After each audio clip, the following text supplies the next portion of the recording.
사이다 무비튼. 난 한 물류기업의 자회사에서 근무하고 있는데 모 회사에 있는 부회장은 성격이 이상한 걸로 유명하다. 부사장의 아버지는 당시 모 회사의 사장이었고 부사장의 어머니는 우리 그룹 전체 회장을 맡고 있었다. 즉 가족 경영회사다.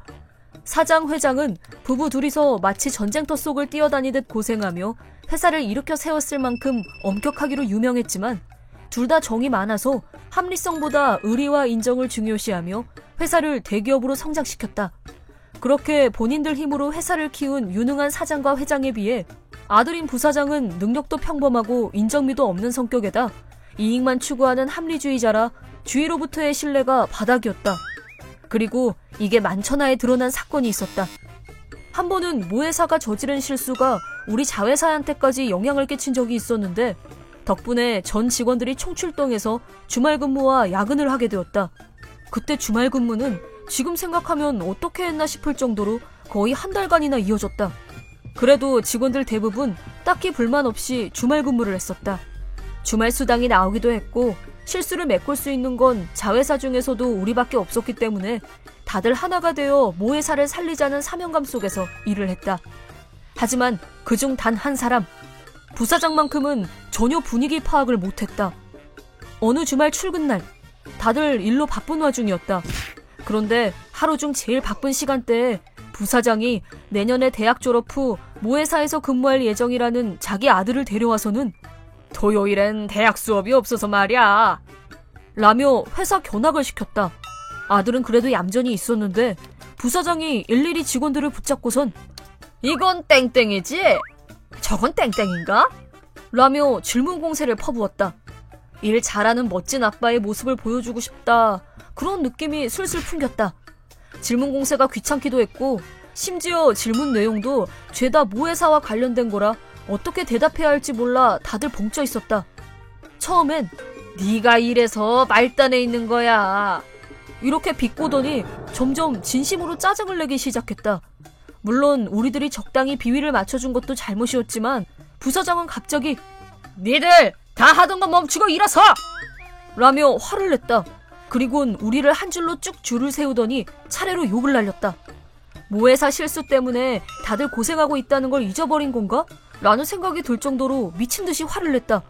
아마 자기 아들 앞에서 잘난 모습을 보여주지 못한 게 마음에 들지 않았나 보다. 노력이 부족하다는 등 이런저런 말을 들었지만 다들 일일이 반박하기보단 그냥 빨리 끝내야겠다는 생각이었는지 그저 욕을 들으며 가만히 서 있었다. 현장엔 20명 정도 있었는데 그 20명에게 일일이 하등 쓸모없는 녀석들 이라든지 뭐하러 회사에 나온 거야? 라든지 월급 루팡! 이라는 등 잔뜩 욕을 하고서 그제서야 만족했는지 자리로 돌아가라고 했다. 그리곤 부사장은 아들에게 이런 멍청한 인간이 되면 안 된다. 뭐 넌 모 회사에 갈 테니까 걱정은 안 된다만. 라며 모두에게 들리게끔 얘기했다. 멍청한 말단 직원한테선 최대한 떨어지는 게 좋지.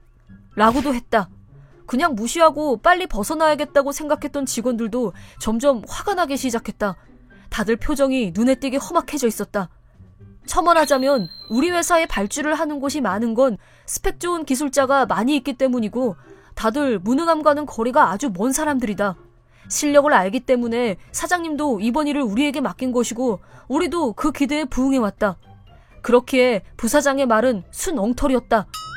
그래도 명색이 부사장인 사람 앞에서 대놓고 말대꾸를 할 수는 없어서 다들 그저 빨리 눈앞에서 사라지기를 빌었다. 그러자 그때까지 조용히 있던 아들이 갑자기 아빠 밑에서 일하면 이렇게 된다고? 일 잘해도 멍청이 취급받는다는 거잖아.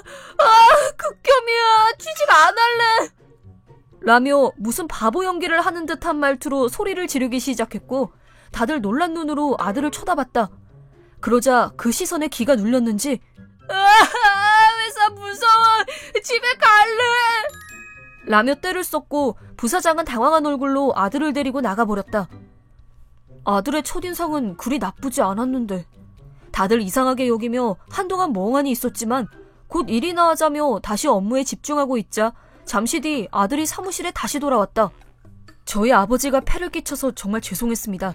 다들 주말도 반납하고 모회사를 위해서 일해주고 계시는데 가족회의 때 말해볼게요. 라며 정중히 인사를 하고는 떠나갔다. 아들은 사무실을 나가기 전에 영양제, 과자 등이 들어있는 봉투를 여자 직원에게 직원분들하고 같이 드세요? 라며 슬쩍 전달했는데 그 모습에 다들 아들에게 반하고 말았다. 아들이 돌아간 뒤 다들 서로를 쳐다보며 웃었다. 일부러 바보같이 행동했다는 것을 깨달았기 때문이다. 그 악명 높은 부사장을 한 방 먹인 게 그 아들이라는 사실이 너무나도 웃겼다. 다들 영양제들 하나씩 나눠 마시며 특히 여직원들은 일하던 손을 멈추고 과자를 먹으며 부사장의 아들을 화제에 올리고 있었다. 무능한 부사장한테 어떻게 그런 아들이 태어난 걸까? 라며 다들 웃었는데 아마 할아버지 할머니 유전자를 이어받은 거겠지. 이후 부사장 아들이 얘기했던 가족회의가 실제로 열렸고 회의 결과 부사장은 임원직에서 강등, 밑바닥부터 다시 시작하게 되었다. 물론 이건 아들 혼자만의 생각이 아니라 회장, 사장의 의견도 일치했다고 한다. 전부터 부사장의 도가 지나친 태도에 머리를 싸매고 있었는데 아들에게 회사를 물려주고 싶은 마음을 포기할 수 없어 부사장직을 내줬지만 능력도 평범하고 평판도 나쁜 걸 부정할 수가 없었다. 그래서 부사장의 아들에게 큰 기대를 걸고 있었고 적어도 손자가 회사를 상속할 수 있을 때까지만 자리를 지켜주길 바랬을 것이다.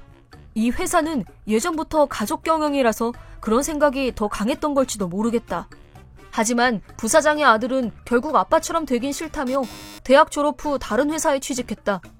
바보 같은 아버지 대신에 예의 바른 아들이 회사에 있어준다면 회사도 더 좋아질 텐데 라며 많은 직원들이 안타까워했다. 물론 사장, 회장도 예외는 아니었다. 오히려 누구보다 그렇게 생각하지 않았을까? 난 그 사건 이후 시골에 계신 엄마 몸 상태가 나빠져서 회사를 그만두고 고향으로 돌아왔다. 고향으로 돌아와서도 회사에 있는 동료와 가끔 연락을 하기도 했고 워낙 대기업이라 소문도 간간히 들려왔다. 결론부터 말하자면 부사장의 아들은 능력이 출중해서 다른 회사에서 높은 직책까지 올라갔지만 몇 년 뒤 사장, 회장의 요청을 받아들여 모회사로 이직했다고 한다. 자신이 다녔었던 회사에 애정이 있어서 처음에는 거절했지만 몇 번이고 둘에게 설득을 당한 끝에 그런 결정을 내린 것이다. 그리고 마침 회장도 건강이 나빠져서 회사의 존속에 대해 진심으로 고민했다고 한다. 이 이야기는 평소 회장과 친하던 청소부 아주머니가 사적인 자리에서 얘기하고 다녀서 밝혀진 것이다. 아들도 할머니가 무리하는 걸 보고 싶진 않았는지 모회사에 차기 사장으로 들어가서 회장이 휴식을 취하도록 한 것이다. 전 부사장은 지금이야말로 내가 복귀할 때야! 라는 말을 주변에 하고 다니는 듯 하지만 회장도 사장도 전혀 그럴 생각은 없다고 한다. 그렇게 실력이 출중한 아들은 모회사에 들어온 지 3년이라는 짧은 시간 만에 사장으로 취임했다. 그 나이치고는 빠른 감이 없지 않아 있지만 실력도 인품도 나무랄 곳이 없어서 반대하는 사람은 없었다고 한다. 한편 전 부사장은 직위를 박탈당한 이후에도 반성의 기미가 전혀 없다고 한다. 전 부사장이었다는 걸 내세워서 억지를 부리고 갑질을 해대며 회사에 눌러앉아있던 결과 사장이 된 아들에게 간부회의에서 제외당하고 말단지사로 좌천되었다고 한다. 한때 부사장이라는 직함을 달았던 게 자랑거리인 건 알겠지만 말단지사 좌천이 결정되자 자회사 직원들은 다들 축제 분위기였다. 마침내 부인에게도 버림받은 전 부사장은 혼자 지사 근처로 이사를 가서 매일 배송 작업이나 하고 있다고 한다. 다 자업자득이지 뭐. 이번 영상은 어떠셨나요? 재밌게 보셨다면 구독, 좋아요에 댓글까지 달아주시면 감사하겠습니다. 그럼 다음 영상에서 만나요.